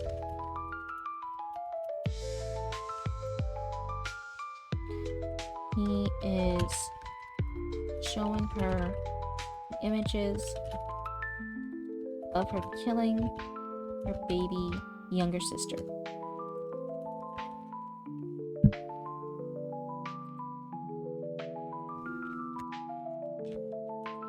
She's 10 now.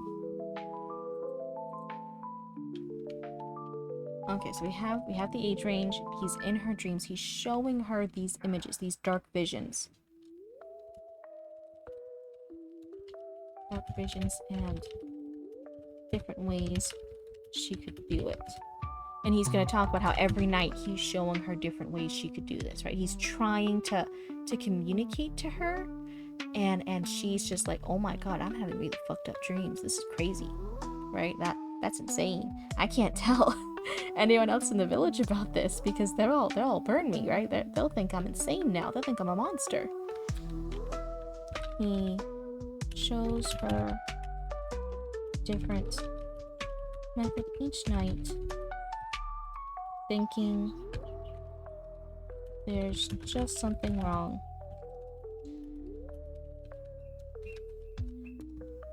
I think maybe he talks about being impatient, right? He's waited 10 years now.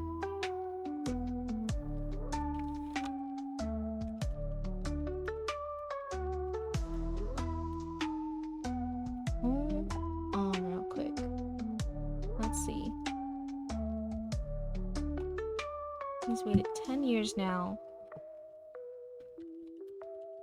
He's getting impatient. This is the most he can do.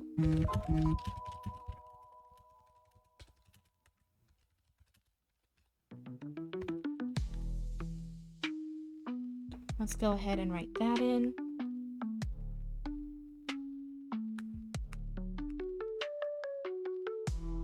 I'm gonna do this real quick. Hold on, I'm just gonna check my phone real quick.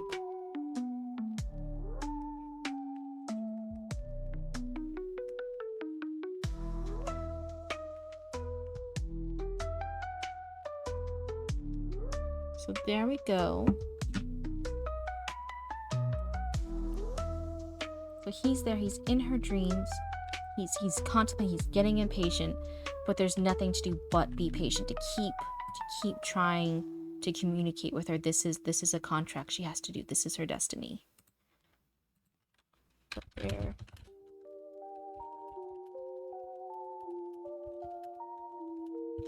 Keep being patient.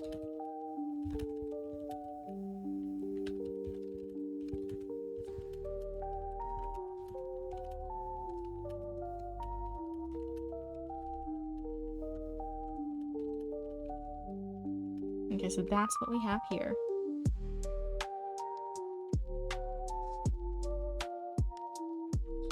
The dream is gonna be ending.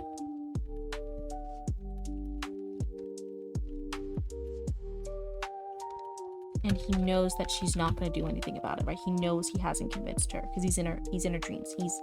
He knows this is just like worrying her, but not convincing her yet.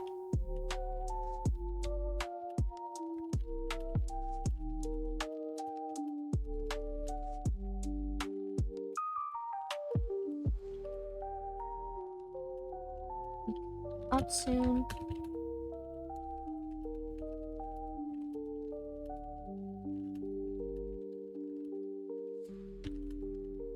I'm not telling the other humans what she dreams about.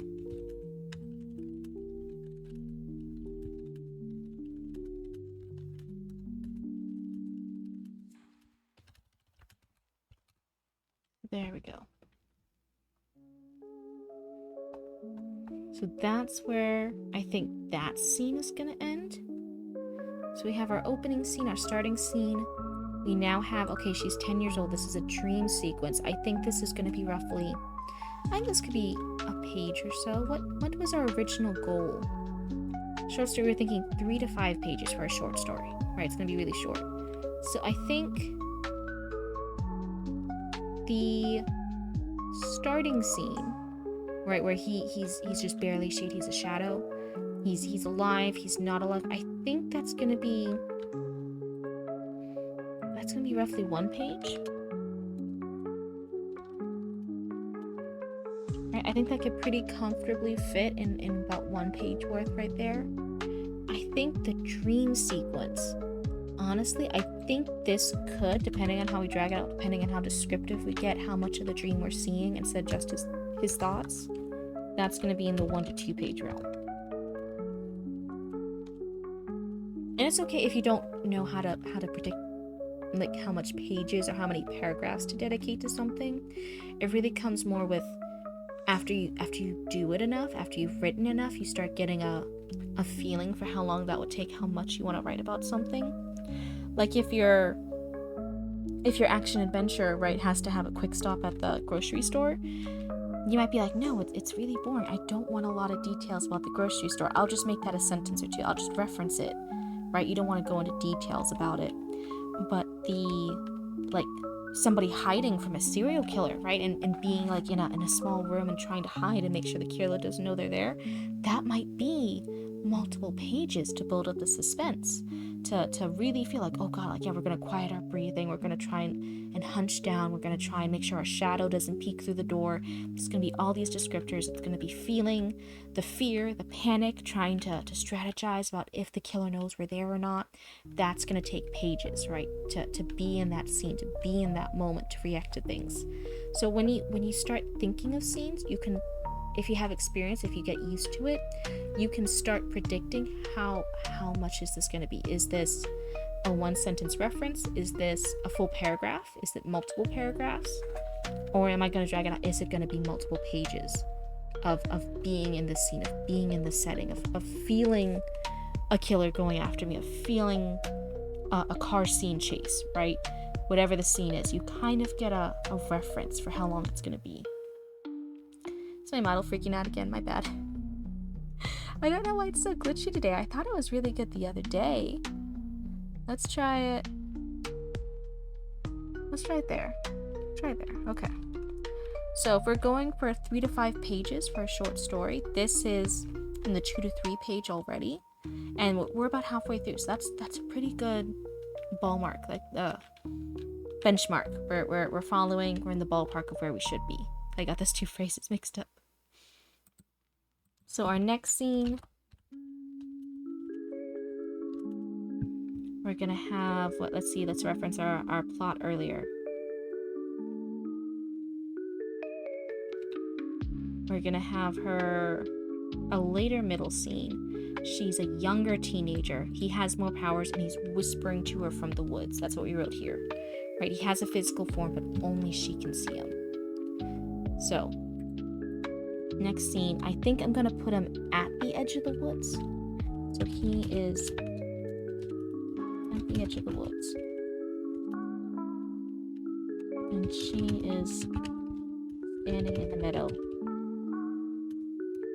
Right, because in our short animatic script, we had the meadow there. That's going to be an important scene for the animatic. So I think it's good to have her back in this place again. It's going to be important in this world, in her story.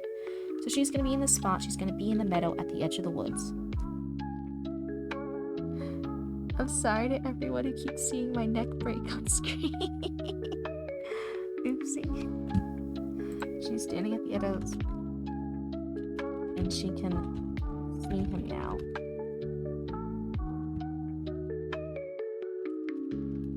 He has a form. Has a physical form now.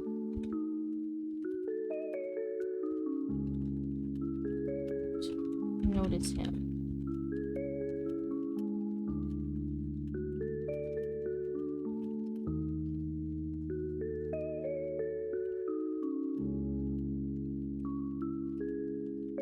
Let's say he's still mostly made of magic, shadows and magic. So since she's going to be a witch, she can see it, but the other villagers can't see the magic, and that's what he's made up of. So that's why they can't see him. So that explains part of why this works. Why can't the villagers see him? They can't see magic. We're going to go with that in this world. Unless something better comes along, that's going to be our current theme.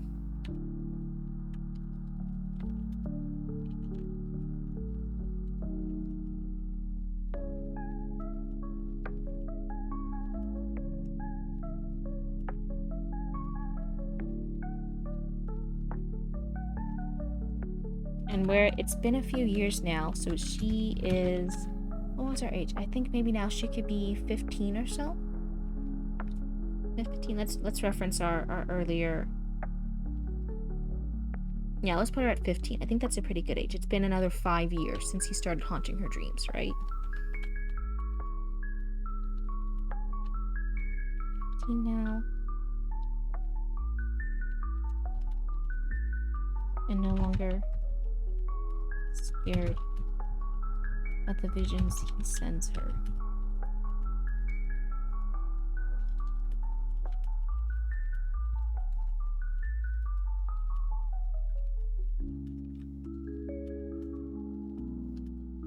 She hasn't really felt fear.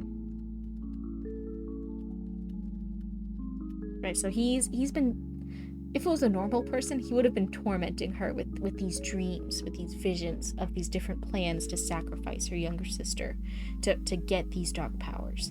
But it's been 5 years now, right? From 10 to 15.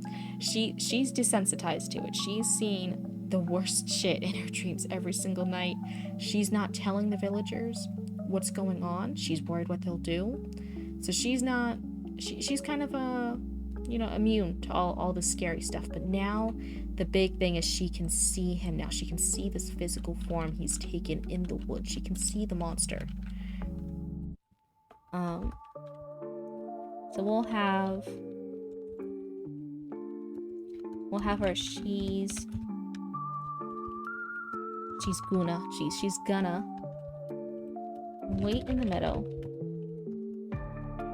just staring at him. And that was fine.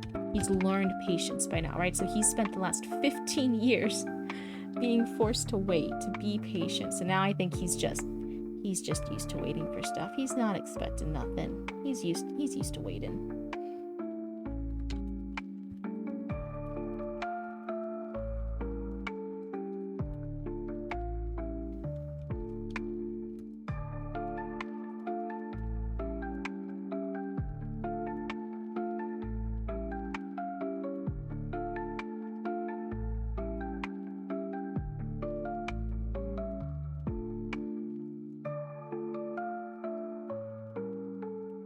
Right, okay, so we have, that's gonna be a scene. He's looking at her, he's waiting for something. He's not expecting her to do anything yet. And there's going to be, why do I keep misspelling Ghana?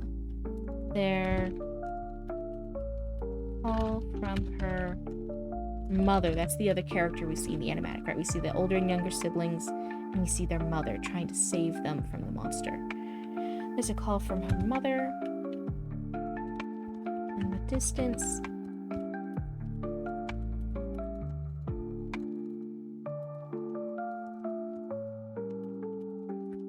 The mother is climbing up the steps.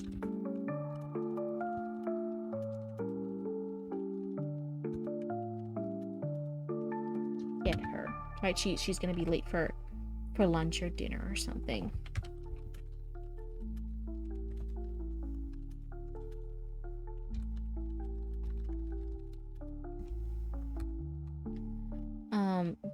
I'll have, let's see. Do we want the girl to look towards the mother or stay focused on him?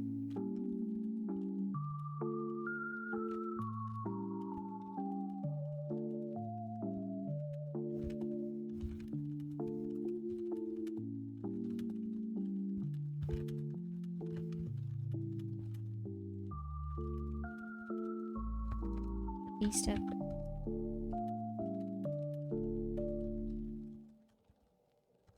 Let's have the mother ask her what she's looking at. So the mother is verifying she can't see anything. She's asking what the daughter is looking at.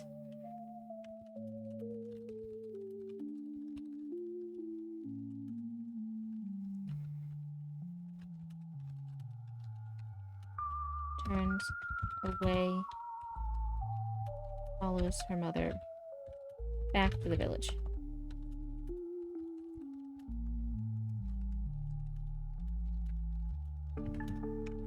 And changed on seeing him. Not sure what.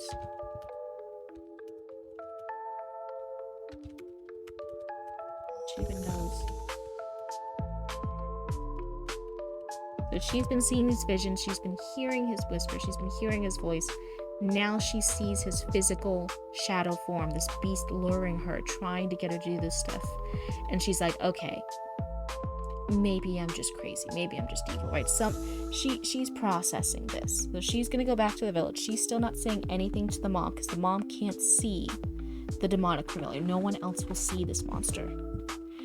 That's gonna be our... I'm gonna bold each scene so it's a little bit easier for me to tell one scene apart from the other. So we have our starting scenes. We have our two middle scenes here of her growing older at 10 and 15. And then if we look at our loose plot here, and then we have our last scene here. We have our late scene. The ending of it is going to be her entering the woods, right? She's going to be the 17 to 18 range we have her in the animatic in the script. And she's going to be going into the woods and meeting with this demonic villain. She's going to be accepting his bargain. Going to be accepting the sacrifice deal. Let's go here.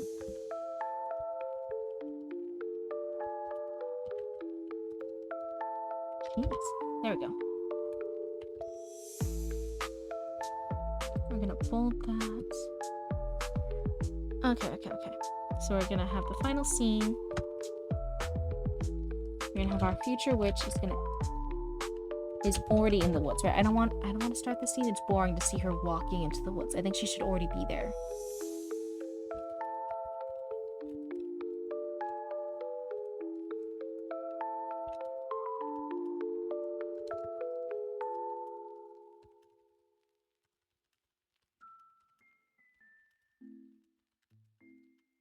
And I'm gonna have the beast is gonna notice it's the first time she's ever purposefully sought him out, right? This is what's different. This is the change.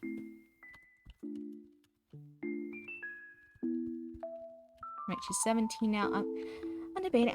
She could be 17 or she could be 18. I think in the animatic I had her as 18, but that's when she's already an evil witch. She's already killed everybody.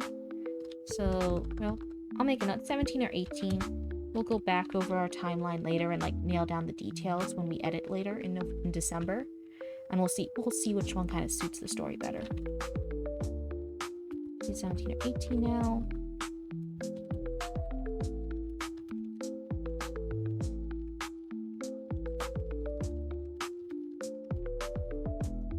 I don't want to see beast. I'll put demonic familiar instead.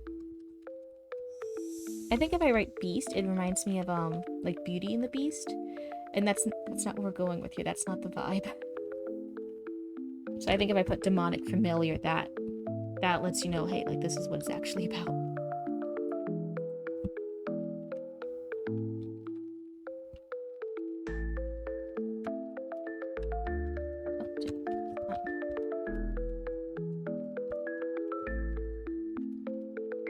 Maybe the waiting is over.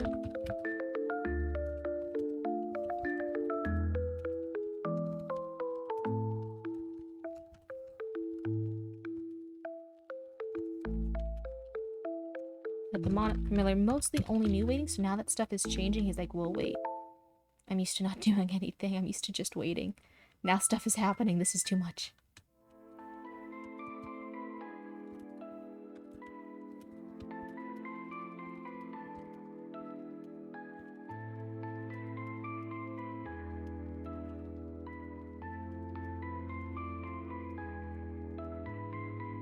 Oh, I wrote our page counts earlier. So if we have our opening scene is roughly 1 page.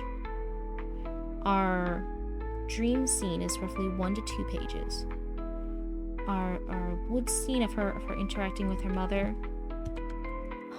Part of me wants to make that 2 pages. It could be 1 page. I'll put 1 or 2, but that's stretching it. It's gonna be around there. And then this final scene. This final scene I think is gonna be short and sweet, right? This is gonna be kind of it. I'm gonna put final scene.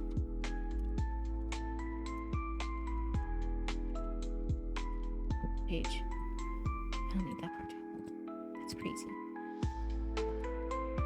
So if we look at our plan for this, if we were aiming for a 3 to 5 page short story, we have 1, 2, 3, 4, 5. It's roughly planned for 6 pages now, but that's nothing too crazy. This isn't going to be like submitted anywhere that had word requirements, so we're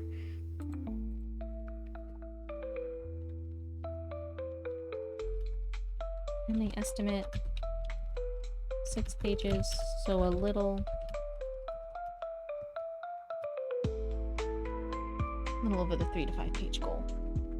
So I think right now we are past our 1,000 word today because we have 700s from our earlier finished script, and now we have 1,071 from our plotting out our draft for our new short story, right? So we finished the script today.